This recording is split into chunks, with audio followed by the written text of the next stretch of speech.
পৃথিবীতে শূন্য কাপড়ে এসে মাত্র তিনখানা সাদা কাফনের কাপড়ের জন্য আজ আমরা কতই না ব্যস্ত।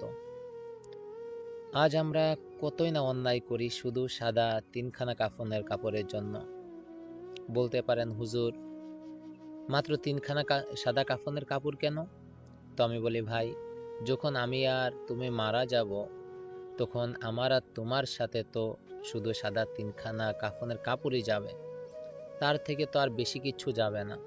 তোমার গাড়ি, তোমার বাড়ি, তোমার অর্থ সম্পদ, ছেলে মেয়ে সব কিছু দুনিয়াতে থেকে যাবে, সব কিছু দুনিয়াতেই রয়ে যাবে। শুধু তুমি সাদা তিনখানা কাফনের কাপড় নিয়ে গহীন অন্ধকার কবরে থাকবে।